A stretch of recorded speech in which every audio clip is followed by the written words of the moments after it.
Oh yeah, and when I say 8 o'clock, doggone it, I mean 8 o'clock. Let's do this thing. Let's go live on Instagram as well, please. Let's make that happen, and I hope that's working. So, welcome. This is the Go Show, celebrating all things outdoors in this beautiful outdoor playground of a state that we live in. We are so proud to have you hanging out with us on our new live stream, which we're going to do every Saturday morning at 8 o'clock. Mike, I know it's Friday. It's Friday. It's Friday. I get it. We're just doing a test run today. We've got a lot to cover, though. It's going to be our first episode, and then we're going to launch at 8 o'clock on Saturday. So thank you so much for being here. Big thanks to Steve Clark. Thanks to Marcy. Thanks for Tom for sharing this out yesterday, this little announcement that we'll be doing this. I appreciate your support. Appreciate all your support. So during the show, if you're having a good time, we celebrate all things outdoors in this beautiful outdoor world that we live in. And I'd like for you to subscribe, follow along, and just keep the show moving right along. We've been doing this for now our 11th year. This is our 11th year celebrating the great outdoors. The GO in Go Show stands for Go Outdoors, Get Outdoors, Great Outdoors. You're an American. You decide whatever the G stands for. The O, definitely a big, fat, capitalized outdoors, because that's what we do here. And we're going to be doing this on Facebook. We're going to be doing this on Instagram. We're going to be doing this on YouTube. And again, follow along, subscribe, like, all that stuff. Comment along. We'll be playing. I'll be looking over at the comments. Hopefully I can read them without my readers. But, see, I am old. It just is what it is. I'll get there. I'll get there. Maybe I'd go to progressives. Then you're just really old. Let's just admit it. You're just old at progressives. But thanks for playing along. I wanted to kick off the show with a couple of rules. This has been standing rules for over a decade here on the show, and that is, if you're commenting along, just be nice. Be researched, be informed, and be nice. You don't have to be sweet. You don't have to say nice positive things about me. As a matter of fact, you can say negative things about me. I've got pretty tough skin over the last 15 years being in terrestrial radio, so I'm used to that kind of stuff. But just be nice to each other, be kind, talk with respect, and I would appreciate that. I'd appreciate that both from me, and I will treat you the same as well. And the reason why I say that is there was an announcement by Arizona Game and Fish last week that Commissioner Guggenauer, after his 5-year volunteer run as a commissioner for your Arizona Game and Fish Department, is being re-upped. Potentially, he's got to go to a Senate vote here in the state. The governor has to sign it, but the governor has said, yeah, we want you for another 5 years. That threw an entire just crap storm online in comment sections. And I jumped in congratulating Jim, because I know Jim very well. I'm the vice president of Wildlife for Tomorrow. He's the president of Wildlife for Tomorrow. I know Jim. I respect Jim. And to see these comments kind of blew me away. So I want to cover a few things in there if I could, because I promised, I committed in my comments on the post that I would be addressing that this week. So let's dive right in. I want to have Jim, maybe not next week, but the following week, as a guest on the show, so he can introduce himself to you as not a career politician. That was one of my favorite things. And a not conservative, conservationist, excuse me, another one of my favorite things. I'll put it this way. James Guggenauer, being re-upped for another 5-year volunteer position on the Arizona Game and Fish Commission, has had his hands on not one, but 2 pieces of tech that are currently residing on Mars. That's right. Yes, rovers. The man's just, he's brilliant. We love him. But let's get back to what I committed that I would talk to you about. The bans.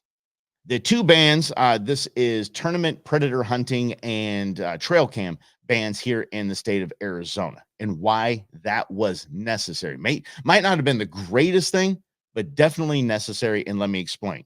First of all, that was not exclusively Jim's idea. That was not exclusively Jim's vote.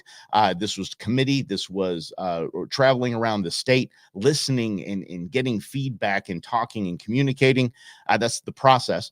And that was what the commission did, as well as Director Ty Gray. Now, let's start with tournament predator hunting here in the state of Arizona.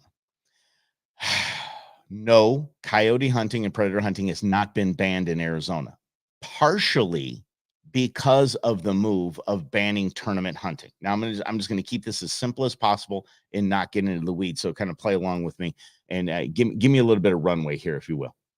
And then we'll talk about the trail cams, both of which have the same the same origin story, so to speak, for my nerds that love Star Wars and and the Avengers and all Marvel. The origin story sounds like this. It starts with an organization called Humane Society of the United States. Humane Society of the United States, that's HSUS for the cool kids. So from here on out, we will discuss them as HSUS.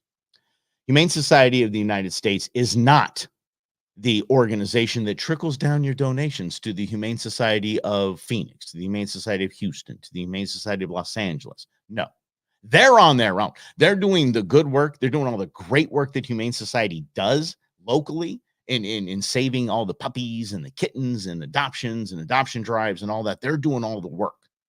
Humane Society of the United States lets you and I, we the people, think that they are the umbrella organization that if you donate your hard-earned money to them, that they're going to trickle it down to all those that are doing so much good on the ground. Nope. Humane Society of the United States, HSUS, has one mission and one mission only, and that is to eradicate hunting and angling nationwide. Period. Yes, you heard that correctly. They have a $150 million annual war chest. And when I mean war chest, they're going to war. And they're sneaky about it. The cool thing about it is all the critter groups and conservation groups here in Arizona, we're onto their game. We see what they're doing, and we're taking them out one by one. But it takes a lot of effort because we don't have a $150 million war chest. They can allocate that money to any state, any cause, any drive that they would like to. We just have to be ready and be ready to mobilize and take them out as we have done. Now, you see where I'm going with this, right? HSUS doesn't care about the North American model of wildlife conservation. They don't. And by the way, the North American model of wildlife conservation is the crown jewel of conservation. It is because I don't know. Let me see what it works, and it always has worked. It has saved species from the brink of extinction. Look at the game species that we harvest every single year. The seasons that we have. Look at the populations of all of those little animals back in the day and today, flourishing, thriving, because of the North American model. Humane Society wants to just kneecap that. Science be damned. We are just going to go save the animals. Okay. Back in the day, they realized, and back in the day, I'm talking about just several years ago, they saw a pattern here in Arizona. They saw a trend. And that trend was, those of you from California, this might hurt a little bit, but it's okay. I'm a Southern California transplant. I understand. They saw the change politically in the state of Arizona. They saw a bunch of Californians transplanting themselves in Arizona and voting the same way that they did in California. See, it's kind of funny, right? They voted the same way they did when they're in California, that caused them to not be able to live in California. So they came to the great state of Arizona with all its cool stuff from people that weren't voting how they were voting. So they saw a change. They saw a state now, Arizona, two Democrat senators, and now a Democrat governor. I bet if we go knocking door to door, we could get something put on the ballot that would sound like this. Knock, knock, knock. Hello, California transplant. Hi, I'm with the Humane Society of the United States of America. How are you today? Did you know here in Arizona, and welcome, we love having you here. Did you know here in Arizona that hunters can go out and just kill as many animals as they want for a trophy, a tournament? They have tournaments to kill as many animals as they can. Do you want to sign here? We're going to put this on the ballot. We're going to get rid of this. Oh, yes. And the clutching of the pearls happens. And then they sign. And then they tell all their friends about it. And they sign. And then boom, it's on the ballot. Here's the deal. That piece of legislation is not simply to ban predator tournaments in the state of Arizona. No. It had several other bans in that piece of legislation, but the only thing that would be advertised in that legislation would be, we can't let these hunters go out and have tournaments to kill as many animals as possible. That, you see? So preemptively, your Arizona Game and Fish Department realized what a mess that would be. And I mean, there was a list of species that we would not even be able to participate in the North American model of wildlife conservation. So they said, good, you know what we're going to do? We're going to take a preemptive stance. No tournaments are allowed for predator hunting. And us as outdoorsmen lost our bleeping minds, at least those that didn't do the homework, and looked, oh, so guess what didn't make it on the ballot? that because we kneecapped HSUS. And of course, I'm simplifying this, but we got rid of tournaments for predators, and we just saved other outdoor activities that we have. Aha. Now you see where we're going to go with trail cams, right? By the way, there's not an outright trail cam ban in Arizona. It's not. People call it a trail cam ban. There are bans of trail cams in certain areas and in certain times of the year. If there was an outright ban, you couldn't go to Sportsman's, you couldn't go to Bass Pro, you couldn't go anywhere and buy a trail cam. You couldn't. If it was banned in the state of Arizona, you wouldn't be able to. So be careful what we say when we talk about a trail cam ban. It's not banned. So again, enter HSUS, Humane Society of the United States. Again, not the parent organization that gives money to all the cool humane societies around the nation.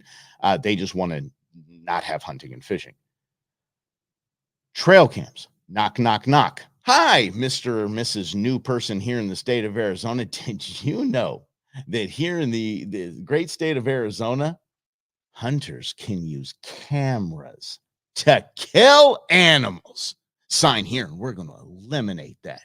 Oh, I can't believe they would do that. That's not fair at all. They're not, you can't use cameras to kill an animal. I'm going to sign right here. Now, reading along in that piece of legislation, ban, ban, ban, ban, ban, ban, ban, ban, ban. Not just trail cameras, ban, ban. And by the way, that was an outright of all trail cams. Forget about this noise. It was bad legislation. So your Arizona Game and Fish Department preemptively kneecapped HSUS and said, okay, here's what we're going to do. We're going to take away trail cams for certain things. That way, HSUS can't go knocking on doors saying they can use cameras to kill animals. Yeah. So not only does your Arizona Game and Fish Department manage 820 plus species here in the state of Arizona. By the way, we are the most biodiverse non-coastal state in the nation. We are a beautiful state. I am such an Arizona apologist, and I love the work that the Game and Fish does because it's not all about elk, deer, largemouth bass. It's not about javelina. It's not about rams, not about bison. It's about 820 plus species that need to have a balance, a circle of life, if you will, to make sure that everything, all the birds, bees, trees, everything is thriving here in the state of Arizona. So there you go. So when I was asked online in the comment section about James Commissioner Guggenauer, I was asked to explain why I thought that he has done a great job. The commission has done a great job. And the only thing that people are pointing to is bans and bans. Well, there's my opinion on it. That's why it was banned. So now you know.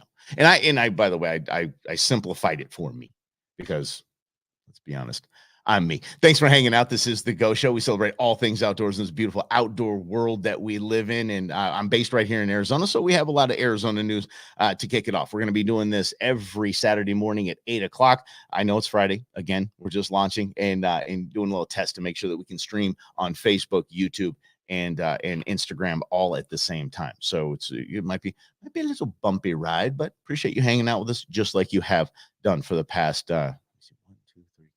11 years.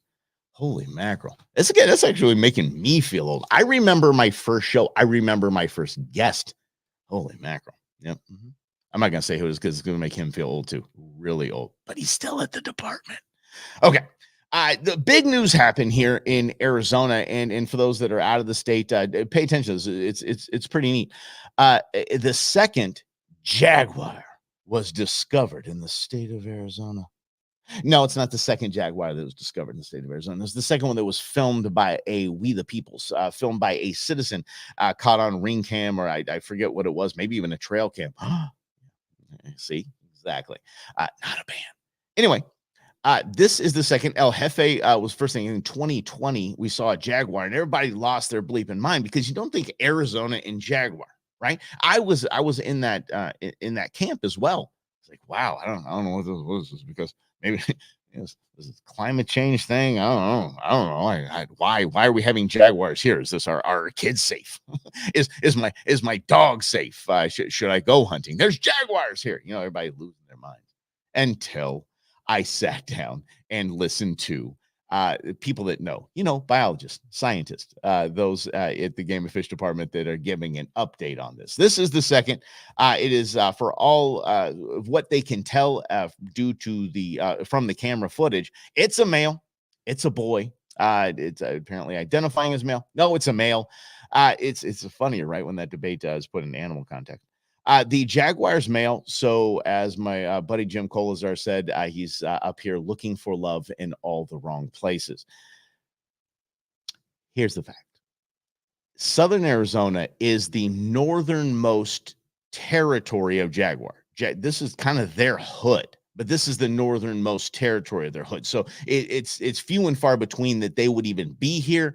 Even more of higher odds, so to speak, of actually getting one on film and saying, "Oh, there's the jaguar." For us outdoorsmen or any outdoor person in the state, you understand how vast this is. I think it's great when you go hiking or you're out on a hunt and you get high to go glassing, or you're at the end of your trail at the peak, and you just look out and you can see Phoenix and you see everything. But it's just you understand how vast Arizona is, just how vast this desert is, and how beautiful it is. And to find a little tiny needle in a haystack, a little jaguar out there, and understand that this is part of their territory. Hey, it all comes together and you kind of feel better about it. But how cool is that, though? I mean, could you imagine the guy that actually discovered this, saw this on his trail cam, was like, I think that's a jaguar. And it's funny because it's exciting. But then when you look into the history, you look into jaguars, you look into where they're prevalent, where their territories are, you find out it's not that big of a deal, but it's still cool. It's still cool. I like to geek out about it. I think it's fun. But anyway, it's a male, so it's not like they're up here finding the ladies and making babies. So no, they are not summoning the stork. He was, who knows why he's out here, but I will probably tell you this. Eh, it's not the only one here. No. So we don't have to name it this time because there's probably several more. We just don't know. This is the Go Show. We celebrate all things outdoors in this beautiful outdoor world that we live in. And I got to tell you, I'm your host, Mike Russell. Thanks for hanging out. I'm gonna just a Second Amendment apologist, and I'm gonna link these two together. So stay with me here. So when you think, oh, there's only one jaguar here, but that's okay. There's several. I mean, it's not a giant population, but they come and they go. They roam. They do their thing. They're looking for food. They're looking for ladies. Or the ladies are looking for the men. However it is, they're trying to summon the stork in some way, and they're finding any way they can, and that is by movement. Okay, so there's several here. But back to the firearms, I always say it was funny. It's like, oh, we can't allow firearms in this, whether it's a college campus or whatever it is. Yep, there are firearms on I guarantee you. I don't care what the sign says. I guarantee you there are. So there are probably more jaguars down there. Probably some species that we don't even know. Again, there's 820 species of animal here in the state of Arizona that are managed by Arizona Game and Fish Department. So if you think about how much 820 is, yeah, you gotta there's probably stuff that we didn't even know. Yeah. I wouldn't be surprised if a T-Rex or a Velociraptor showed up. I kid.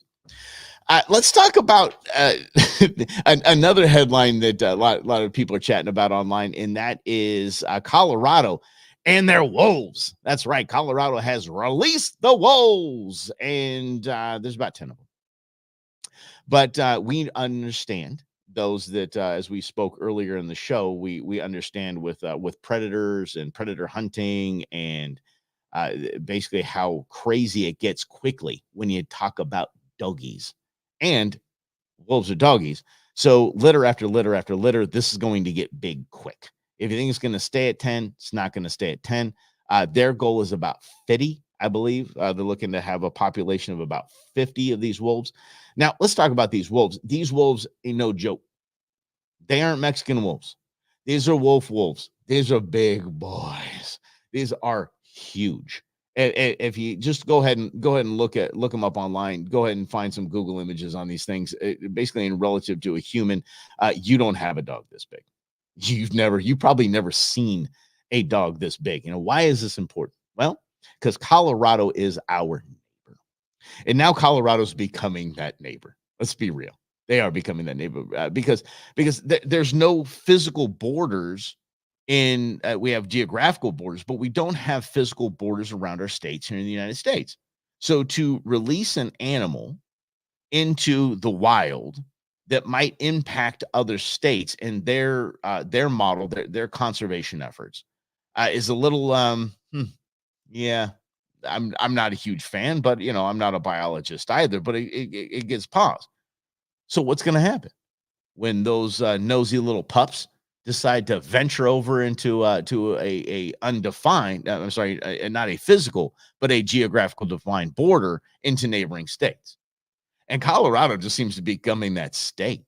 I was dropping my kid off the other day at school, and there's this. I think it's a Mustang. It's dark when I drop them off.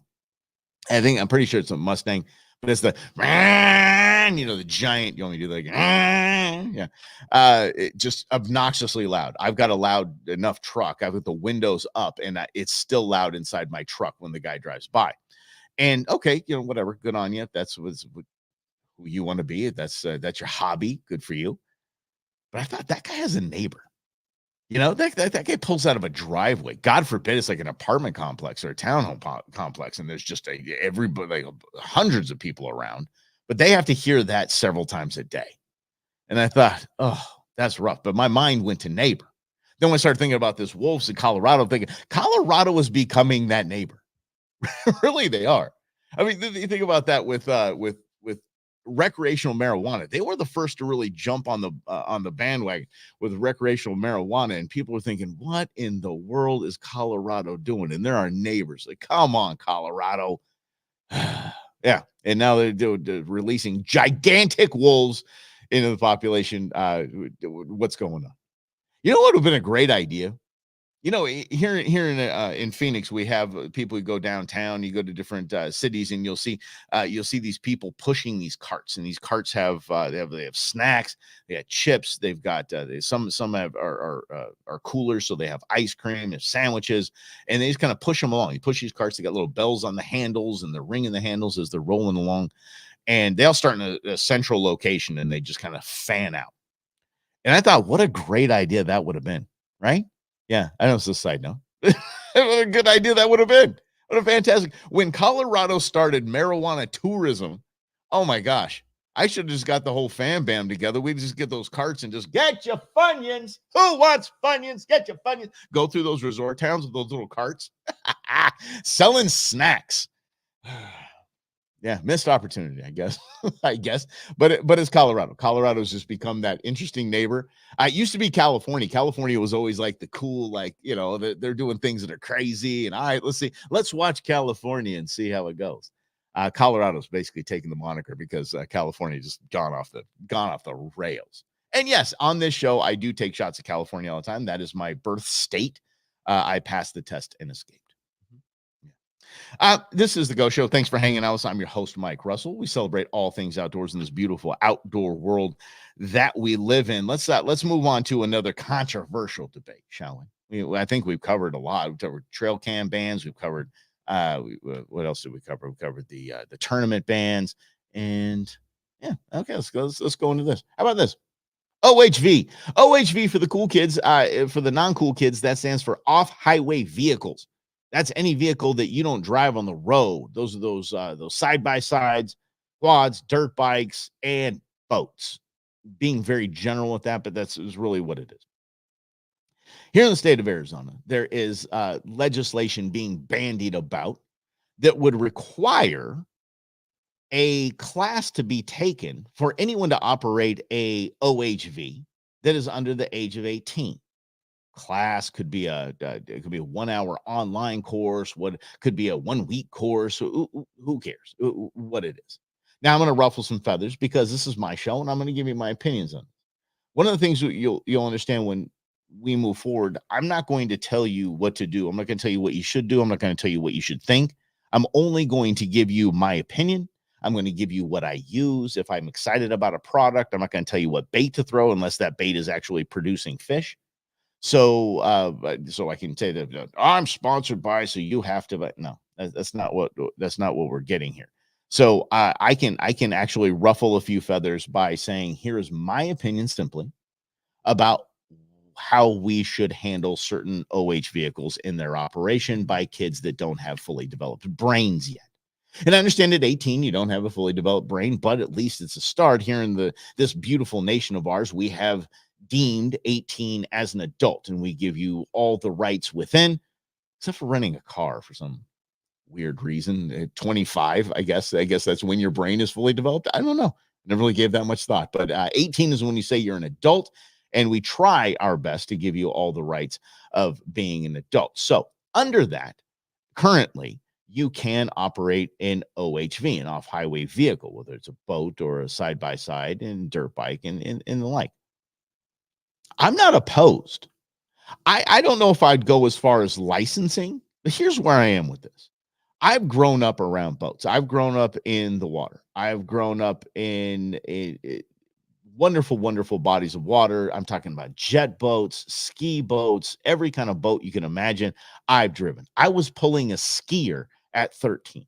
So I understand that, back in our day, we didn't even have seatbelts. I get it. I'm not advertising people pulling skiers, 13-year-olds pulling skiers, but that was how I grew up.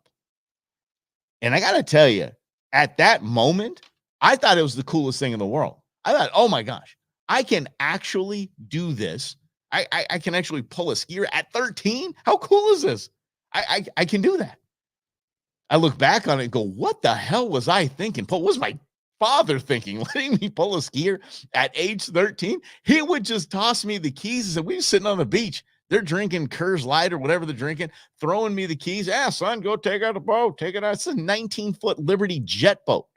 It was one of those. It had the big chrome headers out of the back. It had some blah, blah, blah Corvette engine in it. And just honk, a big old loud pedal on the thing. Steering wheel was on the proper side, by the way. Thank goodness. And I just go out there, 13, Bass Lake. If you don't know Bass Lake in California, Bass Lake is the movie The Great Outdoors. How cool is that, right? Fast forward, The Great Outdoors of John Candy and Dan Aykroyd, one of the coolest movies I've ever seen. That is Bass Lake, California. Most of that is filmed at Bass Lake, California. And, we did the old 96 of the steak. It was a local restaurant called Deucey's. And so that's where I learned to ski. That's where I was driving the boat. That's where I was pulling skiers at 13. But ironically, the crew that we hung out with, kind of the neighborhood crew that would always go down to the lake, they saw a 13-year-old pulling a skier as just no big deal. I mean, you got to understand this was, 30 something years ago, but this was always no big deal. But they were hounds about safety.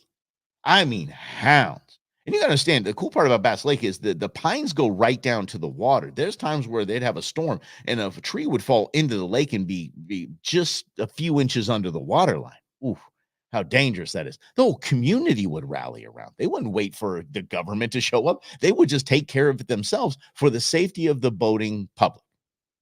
They didn't like jet skis. They didn't like Sea-Doos, but they managed through that whole process. But safety was a big concern always.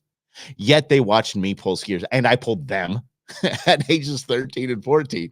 I look back on that and realize how really dumb that is. As a dad, I think about my 13-year-olds. They could probably have pulled it off like their dad did, but why? Why really take that risk?